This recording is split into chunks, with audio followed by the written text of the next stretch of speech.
نضيء بنورنا الدنيا وننشر في الفضاء أملا ونعلي عزم همتنا فمن طلب العلا وصل. بسم الله الرحمن الرحيم. الفن الأول في القواعد الكلية. بسم الله الرحمن الرحيم.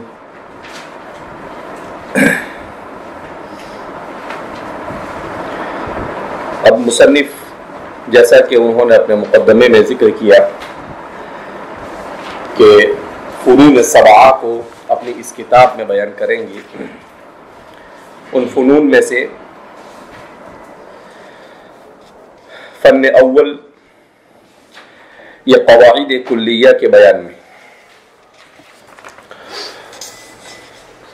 قواعد کلیہ کو جاننے سے پہلے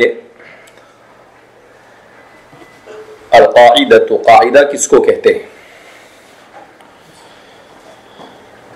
اصولیین اور فقہا کے نزدیک قاعدے کی تعریف کو جاننے سے پہلے لغتاً القاعدۃ یہ بنا ہے قاعدہ سے. اس کے معنی تو آتے ہیں، اگر اسے لغت کے اعتبار سے دیکھا جائے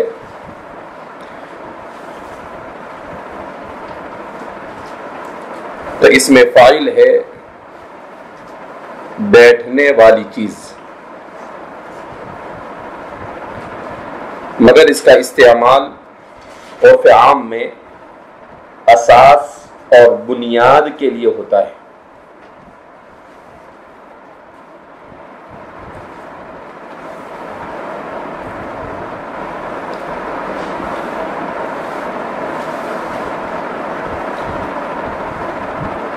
اصولیین فقہا کے نزدیک، اصولیین اور فقہا کے نزدیک القاعدۃ ہی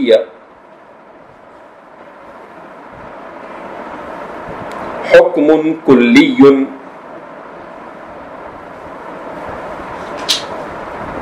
ينطبق على جميع جزئیات موضوعه. القاعدۃ ہی حکم کلی ينطبق على جميع جزئيات موضوعه ليتعرف أحكامها منه.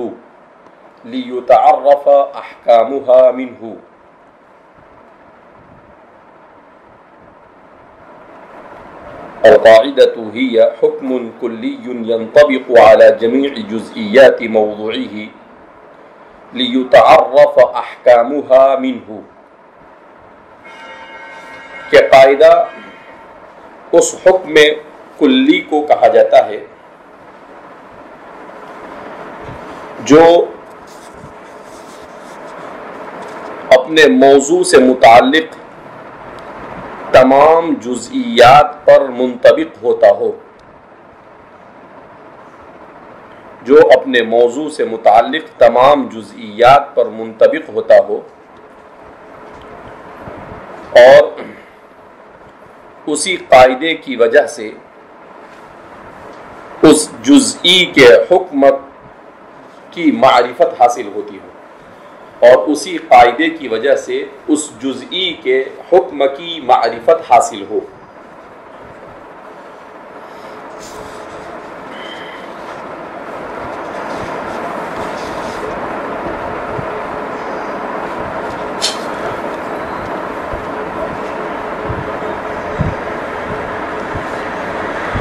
تو یہ ہے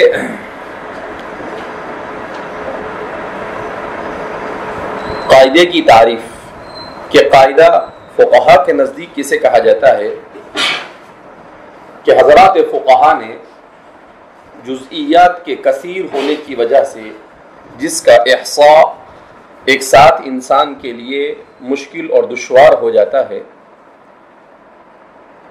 ان تمام جزئیات کو سامنے رکھ کر ایک ایسا حکم کلی بنایا کہ اس سے متعلق جتنے بھی جزئیات ہیں وہ تمام کے تمام جزئیات اس پر منطبق ہو سکتی ہیں.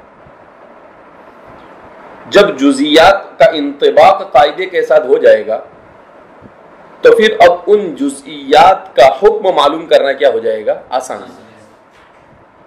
تو اس لیے فرما رہے ہیں کہ قاعدے کی تعریف یہ کی جاتی ہے. یہ اصولیین کے نزدیک، فقہا کے نزدیک القاعدۃ ہی قضیۃ اکثریۃ، القاعدۃ ہی قضیۃ اکثریۃ تنطبق على اکثر جزئیات موضوعها. القاعدۃ ہی قضیۃ اکثریۃ تنطبق على اکثر جزئیات موضوعها.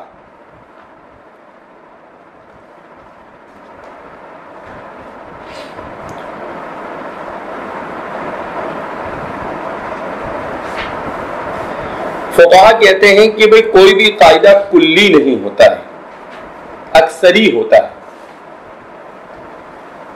لہذا اس بنا پر فقہا نے صرف ایک لفظ میں تبدیلی کہ اکثری ہوتا ہے، کلی نہیں ہوتا ہے. کیوں؟ اس لیے کہ کچھ نہ کچھ جزئیات اس سے مستثنا ہوتی ہیں. لہذا اس بنا پر اس کو قاعدہ کلیہ کہنے کے بجائے اس کو قضیۃ اکثریہ کہو کہ بھئی اکثر و بیشتر اجزاء کو وہ کیا ہوتا ہے؟ شامل ہوتا ہے اور وہ اس پر منطبق ہوتا ہے. تو اس طرح سے یہ معمولی سا فرق ہے فقہا اور اصولیین کے درمیان. القاعدۃ الاولی، پہلا قاعدہ، لا ثواب الا بالنیۃ.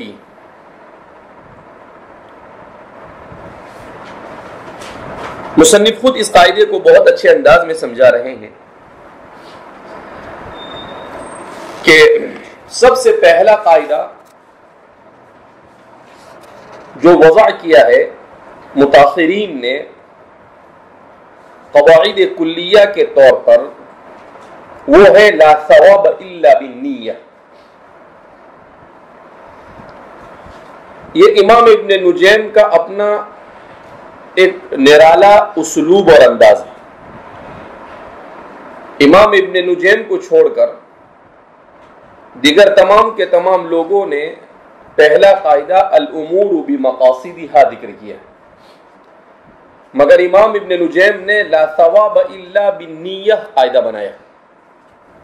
دونوں قواعد کے مصادر اور مراجع اور مآخذ ایک ہی ہیں، مگر امام ابن نجیم کو یہ قاعدہ بنانے کی ضرورت اس لیے پیش آئی کہ الامور بمقاصدها، اس سے نیت کے بہت سارے مسائل یہ مستثنا ہو جاتے تھے. تو انہوں نے اس سے پہلے ایک قاعدہ ایسا بنایا جو نیت کے تمام مسائل کو جامع ہو، جو نیت کے تمام مسائل کو جامع ہو. دیکھو، لا مشاحۃ فی الاصطلاح، اصطلاح میں کسی قسم کی کوئی ڈھیل نہیں ہوتی. یعنی ماہرین کو اجازت دی گئی ہے جنہیں اپنے فن میں مکمل دسترس حاصل ہو کہ وہ اپنے طور پر اصطلاح، قواعد، ضوابط اور اصول بنا سکتے ہیں. امام ابن نجیم کا شمار ایسے ہی ماہرین میں ہوتا ہے. لہذا اگر انہوں نے لا ثواب الا بالنیہ بنایا تو اس میں انہوں نے کوئی غلط کام کیا نہیں. ایک بات. دوسری بات، امام ابن نجیم نے اس لیے یہ کام نہیں کیا ہے کہ وہ فقہ حنفی کو کھینچ کر یہاں پر لانا چاہتے ہیں. نہیں، پورے فقہ اسلامی کے بہت ساری جزئیات الامور بمقاصدها سے جدا ہو جاتی ہے. لہذا انہوں نے ضرورت محسوس کی کہ ایک قاعدہ ایسا ہونا چاہیے جو مسائل نیت کو جامع ہو، جو مسائل نیت کو جامع. اس لیے مصنف نے لا ثواب الا بالنیہ کا قاعدہ کیا کیا ہے، وضع کیا. تو بعض لوگ اس طرح کی باتیں کرتے ہیں کہ فقہا جو ہوتے ہیں وہ اپنی فقہ کو مقدم رکھتے ہیں اور نصوص کو اس کے تابع بناتے ہیں. ایسا نہیں ہوتا ہے.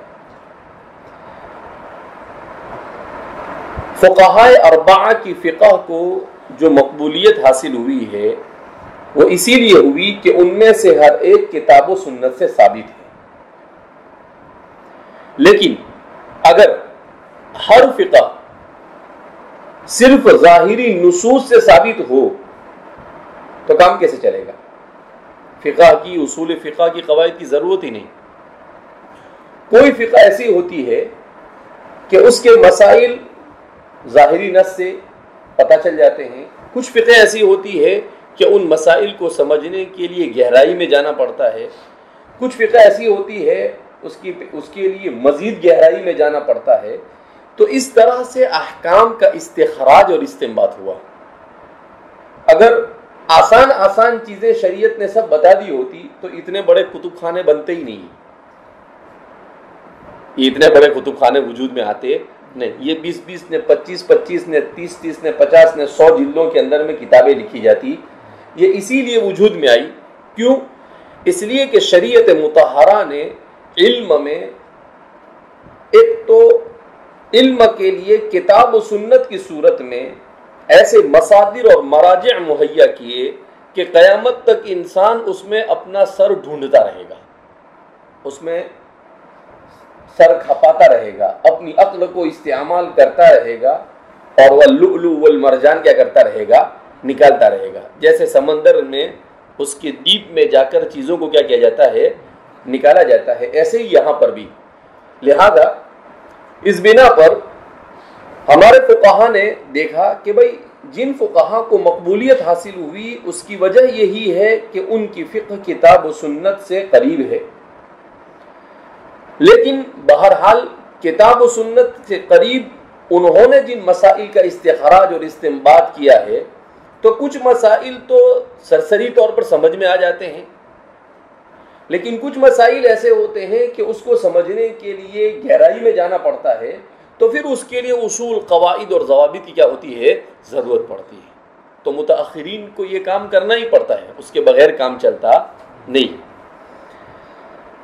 تو اس لیے مصنف نے یہ قاعدہ بنایا لا ثواب الا بالنیہ, کہ ثواب نہیں ہے مگر نیت سے. کیا مطلب؟ کہ ثواب کا دار و مدار نیت پر ہے. اس لیے کہ دو چیزیں, ایک ہے صحت عمل اور دوسرا ہے ثواب عمل. صحت عمل اگر اس کے بارے میں کہا جاوے کہ لا عمل الا بالنیہ, اس کا مطلب لا صحت العمل الا بالنیہ, تو اس صورت میں یہ کہیں گے کہ کسی بھی عمل میں نیت نہیں ہوگی تو اس عمل کو مانا ہی نہیں جائے گا, جبکہ ایسا ہے نہیں. نیت کہیں شرط ہے, نیت کہیں فرض ہے, نیت کہیں سنت ہے. وضو میں نیت کیا ہے؟ سنت. نماز میں نیت کیا ہے؟ شرط ہے. نماز میں نیت کیا ہے؟ شرط ہے. تو اس کا مطلب کیا ہوا کہ نیت کی حیثیتیں بدلتی رہتی ہیں. تو ایک ہے نیت کی حیثیت دنیاوی اور دوسری ہے اس کی حیثیت اخروی. تو اس کی حیثیت دنیاوی تو بدلتی رہے گی مگر حیثیت اخروی اس کی ایک ہی رہے گی. اور وہ کیا کہ کسی بھی عمل کو قابل ثواب بنانے کے لیے نیت مالا بدمی,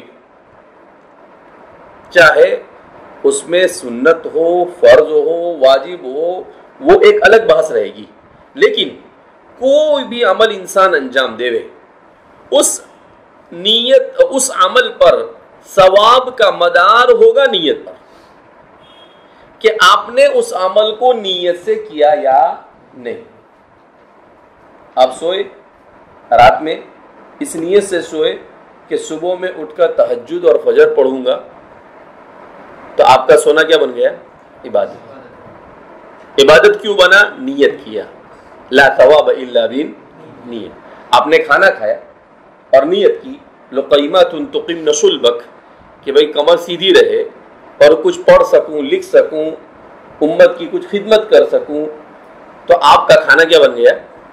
عبادت. لا ثواب الا بالنیہ. اب جو بھی عمل میں، عمل مباح میں انسان نیت کرتا جائے گا، ویسے ویسے وہ عمل مباح ثواب کے اعتبار سے وزنی ہوتا چلا جائے گا. ثواب کے اعتبار سے کیا ہوتا چلا جائے گا؟ وزنی. جتنی زیادہ نیتیں کرے گا اتنا زیادہ ثواب ملے گا. جتنی زیادہ نیتیں کرے گا اتنا ثواب. قرآن کی تلاوت کر رہا ہے، کہا بھائی کیوں پڑھتا ہے؟ کہ قرآن اللہ کی کتاب ہے، اس کو پڑھنے سے اللہ راضی ہوتا ہے، اس کے حرف پر 10 نیکی ملتی ہے، اس کے پڑھنے سے دنیا کے اندر میں برکت حاصل ہوتی ہے، اس کے پڑھنے میں آخرت میں نجات ملتی ہے، اس کے پڑھنے سے انسان کو زندگی جینے کا سلیقہ آتا ہے. اب نیت کرتا چلا جائے آدمی اور ثواب میں وزن پیدا کرتا چلا جائے. تو اسی لیے اس قاعدے کو مصنف نے ذکر کیا ہے، صرح به المشائخ فی مواضع فی کتب الفقہ اولها فی الوضوء. فقہاء نے اس کی صراحت کی ہے، مشائخ احناف نے اس کی صراحت کی ہے فقہ کے مختلف ابواب میں. فی مواضع فی کتب الفقہ، فی الفقہ کا مطلب کیا ہے؟ فقہ کے مختلف ابواب میں، یعنی نیت کے اوپر کلام کیا گیا ہر جگہ پر. اولها فی الوضوء، سب سے پہلے نیت کے سلسلے میں بحث ہوتی ہے وضو میں، باب وضو میں، کہ باب وضو میں یہ پوچھا جاتا ہے کہ بھئی نیت کیا ہے؟ سنت ہے، فرض ہے؟ تو ہمارے یہاں سنت ہے، شوافی کے یہاں پر کیا ہے؟ فرض ہے. حنابلہ کے یہاں رکن ہے، مالکیہ کے یہاں واجب ہے. تو چاروں کے یہاں اس کی حیثیت کیا ہے؟ الگ الگ. سواء قلنا انہا شرط الصحۃ کما فی الصلاۃ والزکاۃ والصوم والحج اولا کالوضوء والغسل. سواء قلنا برابر ہے اگر ہم کہیں کہ وہ صحت عبادت یا صحت عمل کے لیے شرط ہے، جیسا کہ نماز، زکوٰۃ، صوم اور حج میں. کہا کہ دیکھو ایک بحث ہے اس کی حکم دنیاوی کی، تو حکم دنیاوی کے اعتبار سے کہیں پر وہ عبادت کے صحیح ہونے کے لیے شرائط میں سے ہوگی. نماز کے صحیح ہونے کے لیے نیت کیا ہے؟ روزے کے صحیح ہونے کے لیے نیت کیا ہے؟ شرط ہے. حج کے صحیح ہونے کے لیے نیت کیا ہے؟ شرط ہے. زکوٰۃ کے صحیح ہونے کے لیے نیت کیا ہے؟ شرط ہے. تو ان سب جگہوں پر جہاں پر فرض ہے وہاں پر نیت کیا ہے؟ شرط ہے. اسی کو کما فی الصلاۃ والزکاۃ والصوم والحج، جیسے نماز، زکوٰۃ، صوم اور حج میں. اولا یعنی یا پھر نیت عبادت کی صحت کے لیے شرط نہ، یعنی بغیر نیت کے بھی عبادت تو ہو جائے گی، البتہ ثواب نہیں ملے گا. البتہ کالوضوء، جیسے وضو، کہ اگر کوئی آدمی پانی سے وضو کرتا ہے تو نیت کرے یا نہ کرے وضو تو ہو جائے گا، ذمے سے کیا ہو جائے گا؟ ساقط ہو جائے گا. لیکن اگر نیت کرے گا تو ثواب ملے گا کہ بھئی میں نماز کے لیے وضو کر رہا ہوں اس لیے کہ یہ سنت ہے، یہ فرض ہے، اور نیت کرنا کیا ہے؟ سنت ہے. تو اب وہ کیا بن گیا؟ قابل ثواب بن گیا. اور بغیر وضو کی کیا تو ہو، بغیر نیت کی کیا ہو تو گیا، مگر ثواب والا نہیں ہوا. کیوں؟ اس لیے کہ ضروری نہیں ہے کہ ہر عبادت جو صحیح ہو اس پر ثواب بھی ملے. ہر عبادت جو صحیح ہو اس پر ثواب بھی ملے ضروری نہیں ہے. جیسے ایک آدمی نے نماز پڑھی اور کراہت کے ساتھ پڑھی تو نماز تو ذمے سے کیا ہو گئی؟ ساقط ہو گئی، مگر اس کو ثواب ملے گا نہیں۔ تو اس کا مطلب کیا ہوا کہ ہر عبادت جس کو انسان انجام دے وہ صحیح بھی ہو اور اس پر لازمی طور پر ثواب بھی ملے، یہ ضروری نہیں، یہ ضروری نہیں۔ تو کبھی ثواب ملتا ہے، کبھی ثواب نہیں۔ ثواب کب ملتا ہے؟ کہ لا ثواب الا بالنیہ، نیت کرے گا تو ثواب ملے گا، اور نیت نہیں کرے گا تو ثواب نہیں ملے گا۔ تو اس لیے فرما رہے ہیں کہ جہاں پر نیت شرط ہو وہاں پر بھی، اور جہاں نیت شرط نہ ہو وہاں پر بھی، دونوں جگہ پر ثواب کا مدار تو نیت پر ہی ہے، ثواب کا مدار تو نیت پر ہی ہے۔ جیسے ہی غسل کی آدمی نے، تو غسل میں بھی کیا ہوگا؟ غسل تو ہو جائے گا بغیر نیت کے، مگر ثواب ملے گا نہیں۔ اور اگر اس نے نیت کیا کہ بھئی غسل کرنا جمعہ کے دن سنت ہے، غسل کرنا فرض ہونے کی صورت میں واجب بھی ہوتا ہے اور سنت بھی ہے، تو اب وہ کیا بن جائے گا؟ وہ عبادت بن جائے گا۔ وعلی ھذا قرروا، اسی لیے فقہا نے انما الاعمال بالنیات والی جو حدیث ہے، اس حدیث کے سلسلے میں یہ فیصلہ کیا۔ قرروا کا مطلب کیا ہے؟ فیصلہ کیا۔ کیا مطلب؟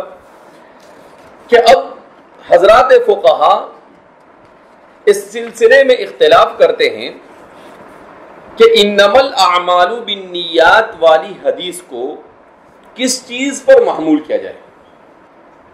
صحت عمل پر محمول کرے یا ثواب عمل پر محمول کرے؟ صحت عمل پر محمول کرے یا؟ تو مصنف فرما رہے ہیں کہ ہمارے مشائخ نے قرروا حدیث انما الاعمال بالنیات، انما الاعمال بالنیات والے حدیث کو لکثرت وجود الاعمال بدونها، اس کے بغیر اکثر اعمال کے وجود میں آنے کی وجہ سے،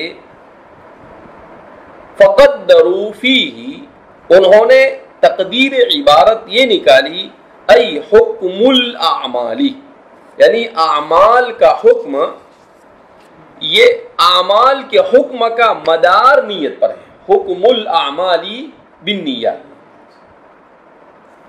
اچھا، اب کیا بیان کر رہے ہیں کہ دیکھو، امام بخاری نے اپنی کتاب کو شروع کیا، عنوان لگایا باب بدء الوحی، اور کتاب شروع کیا کس سے؟ سیدنا حضرت عمر بن الخطاب رضی اللہ تعالیٰ عنہ کی روایت، انما الاعمال بالنیات وانما لكل امرئ ما نوى فمن كانت هجرته الى الله ورسوله فهجرته الى الله ورسوله ومن كانت هجرته الى الدنيا يصيبها او امرأة ينكحها فهجرتها الى ما هاجر اليه۔ اب سوال پیدا ہوتا ہے کہ امام بخاری نے شروع کیا یہاں پر بھی، تو کتب ستہ میں اس کو نقل کیا گیا، تمام کے تمام کتابوں میں، حدیث کی سب کتابوں میں، صرف کتب ستہ میں نہیں، تمام کے تمام مسانید میں، جتنی بھی مؤطا کے نام سے کتابیں ہیں اور حدیث کے لیے جتنی بھی کتابیں ہیں، ان تمام کے تمام کے اندر میں اس روایت کو ذکر کیا گیا۔ اب یہ روایت آئی انما الاعمال بالنیات، کہ اعمال کا دار و مدار نیت پر ہے۔ تو اب فقہا کے لیے چیلنج بن گیا یہ کہ اس کو سمجھائے کہ اعمال کا دار و مدار نیت پر ہے، اس کا مطلب کیا؟ کیونکہ نصوص کو صحیح معنی میں اس کی مراد تک پہنچنے کی جد و جہد اور سعی کی ذمہ داری کس کی ہے؟ فقہا کی۔ کس کی ہے؟ فقہا۔ اس لیے جو لوگ ہمارے بر صغیر میں کتب حدیث کے پڑھانے کے طرز عمل کو اس پر نقد کرتے ہیں،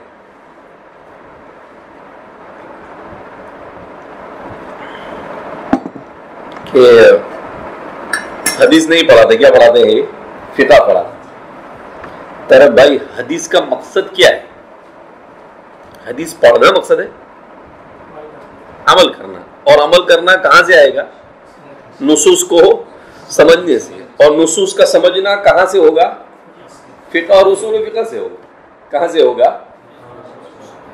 اس کی سند پر بحث کرنا، اس پر ائمہ جرح و تعدیل کے اعتبار سے ٹھیک ہے حدیث کی مباحث، لیکن ایک زمانے تک کے لوگوں نے اس پر کام کیا اور جہاں اس کی ضرورت تھی وہ کام ہو گیا. اب ان مباحث پر آپ تفصیل کے ساتھ گفتگو کرو تو اس کو عملی میدان میں اس سے کیا ملے گا؟ عملی میدان میں کچھ ماہرین ہونا ضروری ہے جو ان چیزوں کو سمجھے، لیکن آپ یہ کریں کہ اس پر صرف حدیث کی حیثیت سے کلام کرے اور فقہ کو ایک جانب کر دے تو یہ معقول نہیں ہے. امام ابن حجر اسقلانی نے بھی کلام کیا ہے، تو کیا ابن حجر اسقلانی جن کو یہ کہا گیا کہ بخاری کا قرض کیا کر دیا، انہوں نے ادا کر دیا، تو انہوں نے غلط کیا، ان کو نہیں سمجھتا تھا، تیرے کو سمجھتا ہے. تو اس لیے کوئی بھی شارح آپ کو ایسا نہیں ملے گا کہ جو فقہی حیثیت سے بحث نہیں، کیونکہ ارے بھائی کتاب و سنت کے جو نصوص ہے وہ عمل کے لیے ہے اور عمل کا مدار فہم پر ہے اور فہم کی ذمہ داری فقہاء اور اصولیین نے لی ہے، لہذا اس کے بغیر چارہ کار ہے ہی نہیں. تو اب یہ انما الاعمال بالنیات آئی، ٹھیک ہے، اس کی سند کہ یہ کیا ہے، اس حدیث کی حدیث متواتر ہے، خبر واحد ہے، کس اعتبار سے اس حدیث کے اوپر کیا کلام کیا جاتا ہے. تو اس کے سلسلے میں فرماتے ہیں کہ یحییٰ ابن سعید سے یہ روایت مشہور ہوئی، یحییٰ ابن سعید الانصاری، اور اس کے بعد جتنے بھی ہیں وہ سب کے سب اس روایت کے کرنے میں منفرد ہیں.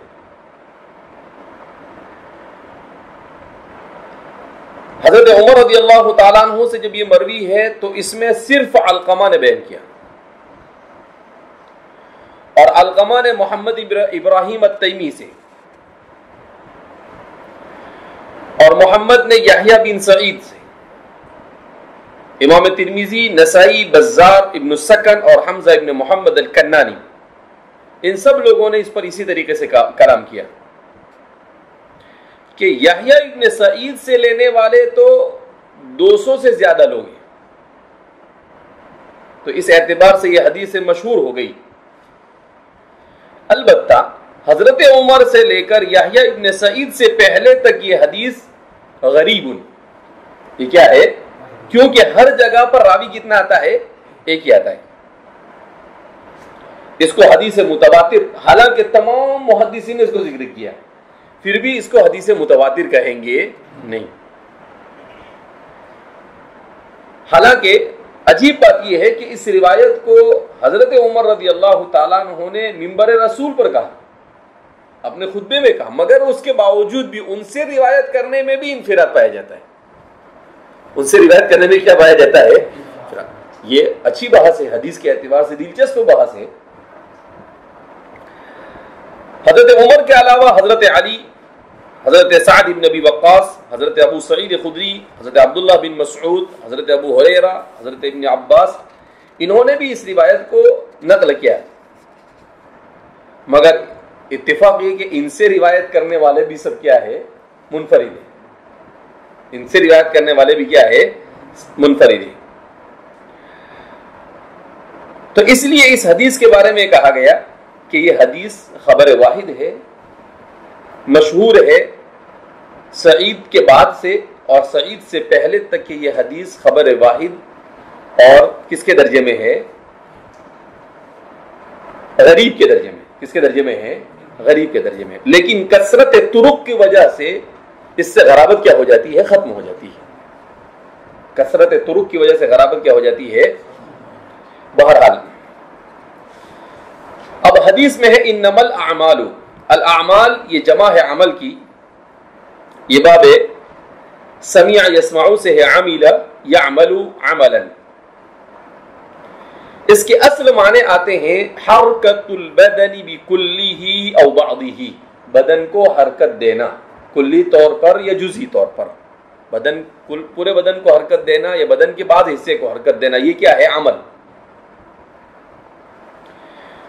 پھر اس کے بعد حرکت النفس پر بھی اس کا اطلاق ہونے لگا.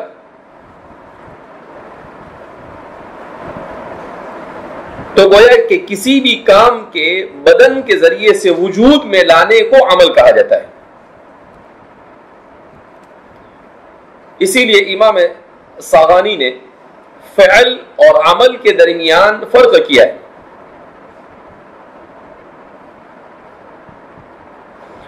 وہ کہتے ہیں کہ فعل يدل على احداث شيء من العمل وغيره.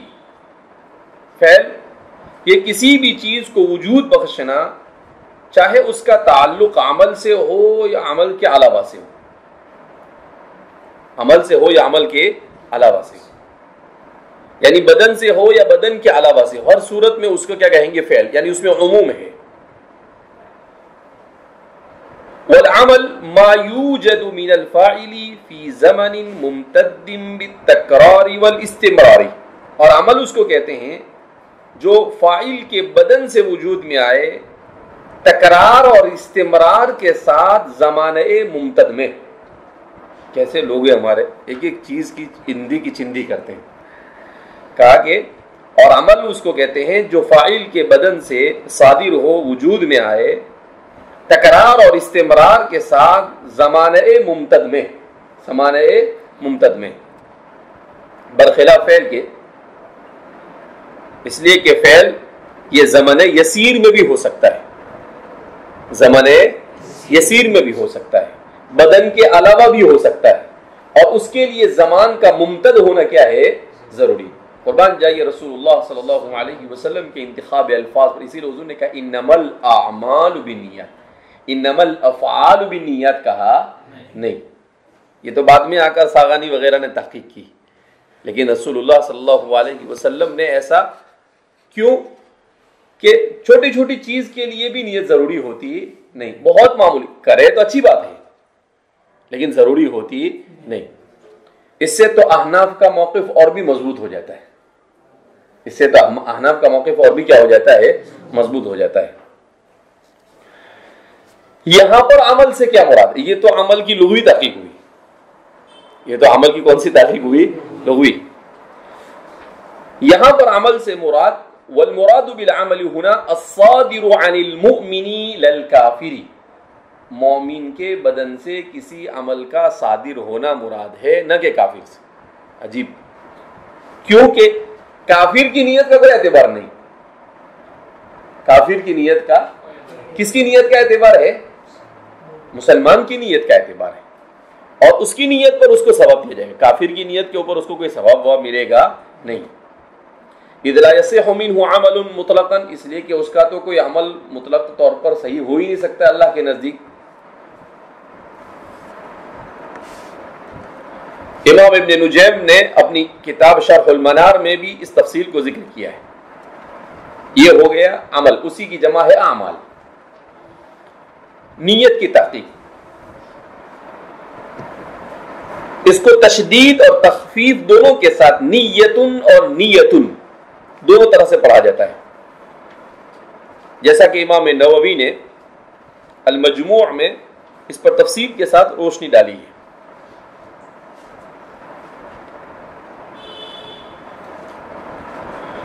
لغت کے اعتبار سے امام بیضاوی اس کی تعریف کرتے ہیں کہ نیت کہتے ہیں انبعاث القلب نحو ما يراه موافقا لغرض من جلب نفع او دفع ضرر حالا او مآلا. بہت شاندار تعریف کی امام بیضاوی نے. انبعاث القلب نحو ما يراه موافقا لغرض من جلب نفع او دفع ضرر حالا او مآلا. نیت کہتے ہیں انبعاث القلب نحو ما يراه موافقا لغرض من جلب نفع او دفع ضرر حالا او مآلا. کہ نیت کہا جاتا ہے قلب کا اور دل کا کسی ایسے کام پر آمدہ ہونا جس میں انسان کو اپنا کوئی فائدہ نظر آ رہا ہو یا کسی نقصان سے بچنا نظر آ رہا ہو. جس میں انسان کو اپنا کوئی فائدہ نظر آ رہا ہو یا کسی نقصان سے بچنا نظر آ رہا ہو، چاہے وہ حالن ہو، چاہے وہ معالن ہو، چاہے وہ فی الفور ہو، چاہے وہ مستقبل میں ہو، چاہے وہ دنیا میں ہو، چاہے وہ آخرت میں۔ یہ اصطلاحی تعریف کیا مطلب کہ کس کو کہتے ہیں نیت؟ کا نیت کہتے ہیں کہ انسان کسی کام کو کرنے کے لیے آمدہ ہوتا ہے۔ کب آمدہ ہوتا ہے؟ جب اس کے سامنے دو میں سے کوئی چیز ہو، اسے ایسا لگے کہ یہ کام کرنا میرے لیے مفید ہے، نفع بخش ہے، جلب منفعت کے طور پر کرے گا، اس کام کے کرنے سے دفع مضرت ہوتی ہے تو ہی اس کام کے کرنے پر وہ آمدہ ہوگا، ورنہ وہ کام نہیں کرے گا، ورنہ وہ کام کرے گا نہیں۔ عقل مند ہے تو، عقل بند ہے تو مسئلہ ہی نہیں، عقل بند کو تو مخاطب کیا ہی نہیں۔ تو اب کیا فرمایا کہ انسان کسی بھی عمل کو کرنے کے لیے آمدہ اسی وقت ہوتا ہے کیونکہ اللہ نے اسے عقل دی۔ اس عقل کے ذریعے وہ سوچتا ہے کہ بھیا میرا فائدہ کہاں ہے، جہاں اسے اپنا فائدہ نظر آتا ہے تو وہاں وہ اس کام کو انجام دیتا ہے۔ پھر وہ دیکھتا ہے کہ فائدہ تو ہے نہیں لیکن میرا کوئی نقصان یہاں پر ٹل رہا ہے، تو وہ کام کو کرتا ہے۔ ان دو غرضوں کو چھوڑ کر کسی بھی غرض سے انسان کسی کام کو کرے گا نہیں۔ اگر ایک بڑی بلڈنگ بنا دی جائے اور کہا جائے کہ آپ اپنے بچوں کو یہاں چھوڑ دو، ہم پڑھائیں گے نہیں، ہم لکھائیں گے نہیں، ہم کچھ کریں گے نہیں، تو کوئی لاگے چھوڑے گا؟ ارے بھائی چھوڑے گا، ایسا کر کے چھوڑے گا کہ چلو کچھ نہیں، کھا پی کے بڑے تو ہو جائیں گے؟ کوئی نہیں چھوڑے گا۔ ارے اچھی نہیں تعلیم ہوتی وہاں نہیں بھیجتے۔ ارے سمجھ میں آئی بات؟ تو اس کا مطلب کیا ہوا کہ انسان چاہے کتنا بھی جاہل ہو لیکن عقل تو ہوتی ہے اس کے پاس، تو اس لیے انسان کر ہی نہیں سکتا۔ اسی لیے شریعت مطہرہ نے عمل لغو کی مذمت بیان کی، عمل لغو کی مذمت بیان کی۔ حدیث پاک میں رسول اللہ صلی اللہ علیہ وسلم نے ارشاد فرمایا کہ انسان لغو عمل کرنے کی وجہ سے جنت سے دور ہو جاتا ہے اور جہنم کے قریب ہو جاتا ہے، جنت سے دور ہو جاتا ہے اور جہنم کے قریب ہو جاتا ہے۔ تو عمل لغو شریعت مطہرہ میں حرام اور ناجائز ہے، جس کو آج کا انسان سمجھنے کے لیے تیار۔ لغو کیا ہے؟ لغو جائز نہیں ہے، ہر ایسا کام کرنا جس کام میں اس کا دنیاوی اور اخروی کوئی فائدہ وابستہ نہ ہو، وہ لغو ہے۔ وہ کیا ہے؟ اور ایسے کام کا کرنا حرام اور ناجائز ہے۔ مفتی حذیفہ کہہ رہے ہیں، ارے سمجھ میں آئی بات؟ اس کا مطلب کہنے کا ہمارے فقہا نے کہا، مفتی حذیفہ نہیں کہہ رہے، میں اپنی جیب سے نہیں کہہ رہا ہوں، حضرات محدثین نے، کیونکہ جن احادیث پر پوری شریعت کا مدار بیان کیا گیا ان احادیث میں سے ایک حدیث آپ نے سنی ہوگی، کیا ہے؟ من حسن اسلام المرء ترکہ ما لا یعنی، یہ کس میں سے ہے؟ من اساسی و صمیمی دین الاسلامی، اسلام کے جو ستون ہے، جس کو کبھی امام ابو حنیفہ نے، کبھی امام ابو داؤد نے، اور ہمارے کبھی امام احمد بن حنبل نے جن احادیث کو کہا کہ تمام احادیث کا نچوڑ خلاصہ ہے، اس میں سے ہے کیا؟ من حسن اسلام المرء ترکہ ما لا یعنی، کہ مسلمان کے اچھے اور بہتر مسلمان ہونے کی علامت یہ ہے کہ وہ لا یعنی سے اجتناب کرے، یعنی صرف یعنی کرے، لا یعنی نہ کرے، صرف کیا کرے؟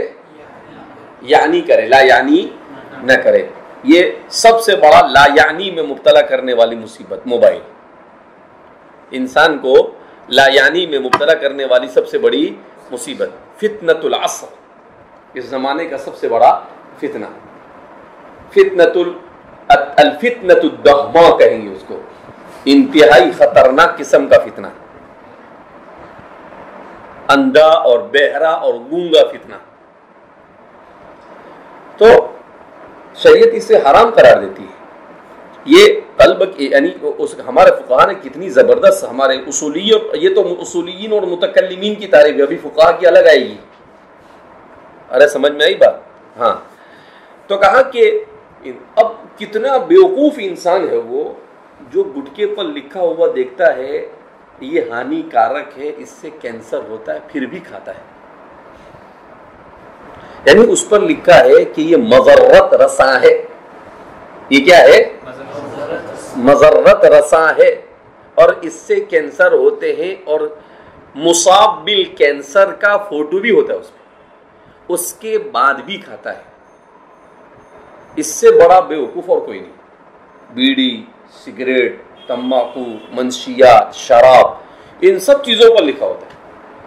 اور ان سے بڑے بیوقوف اس کو بنانے والے، ان سے بڑے بیوقوف اس کی ایڈورٹائز کرنے والے، اور ان سے بڑے بیوقوف حکومت. کہ بھئی جب تم کو معلوم ہے کہ تمہاری عوام کی اور رعایا کی صحت اس سے متاثر ہوتی ہے تو تم کیوں بنانے دیتے ہو اس کو؟ تم کیوں بیچنے دیتے ہو اس کو؟ کیونکہ اللہ کے رسول صلی اللہ علیہ وسلم حضرت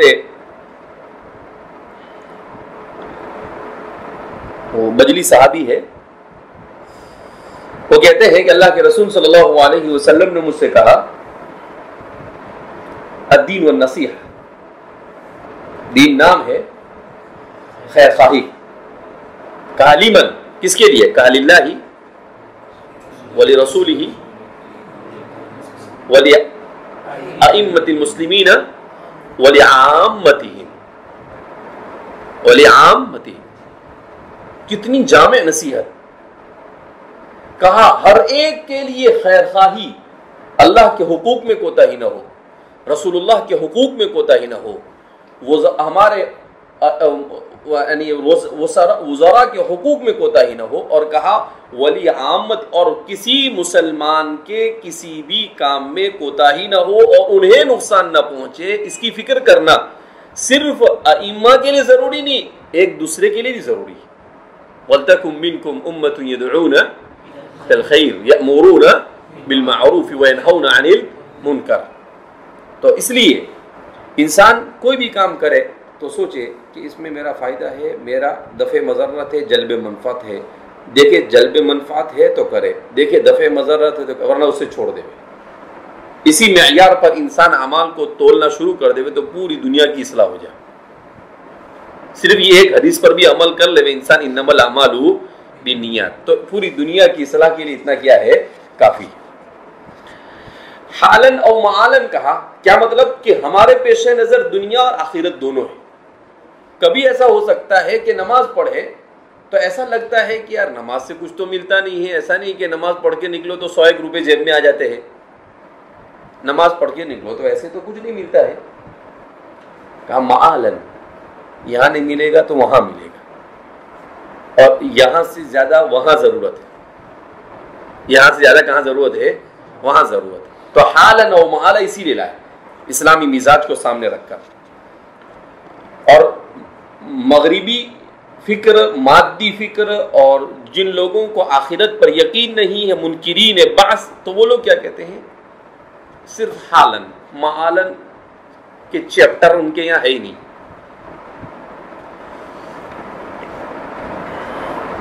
اچھا پھر فرماتے ہیں فقہاء نے کیا کہا؟ خصصها والشرع خصصها بالإرادة المتوجهة نحو الفعل. کتنی زبردست تعریف کر رہے ہیں کہ شریعت مطہرہ کی نگاہ میں کس کو کہتے ہیں؟ کہا الإرادة المتوجهة نحو الفعل ابتغاء لوجه الله تعالى وامتثالا لحكمه. نیت پڑھ پڑھ کے بڈھا ہو گیا پھر بھی معلوم نہیں نیت کس کو کہتے ہیں. سمجھ لے اچھے سے آج نیت.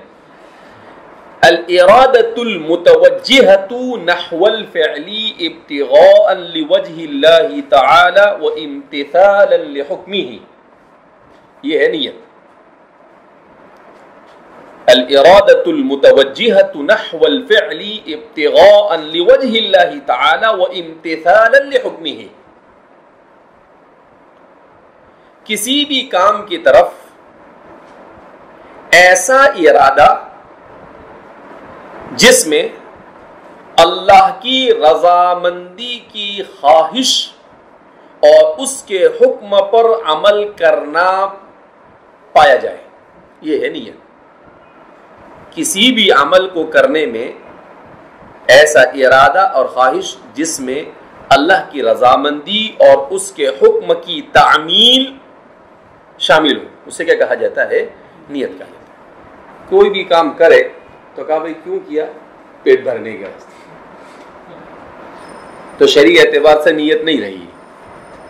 شرعی اعتبار سے نیت وہ ہے جہاں پر ابتغاء مرضات اللہ، اللہ کی رضامندی کے خاطر انسان عمل کرے۔ بہرحال تو اللہ جزائے خیر عطا فرما رہے ہمارے شارح کو کہ انہوں نے بڑے اچھے انداز میں چیزوں کو سمجھانے کی کیا کی ہے، کوشش کی ہے۔ ان کا نام ہے ہبۃ اللہ التاجی، محمد ہبۃ اللہ بن محمد بن یحییٰ البعلی الدمشقی التاجی الحنفی، 12ویں صدی کے ہیں، استنبول میں ان کا انتقال ہوا۔ زیادہ نہیں ہے، الاشباح والنظائر کی صرف 10 جلد میں شرح لکھی ہے۔ کتنی جلد میں لکھا؟ 10 جلد۔ ابن نجیم کی باتوں کو حل کرنا اور اتنے اچھے انداز میں حل کرنا، بہرحال مصنف ہمارے شارح کا کیا ہے؟ کمال ہے۔ فجزاہ اللہ خیرا۔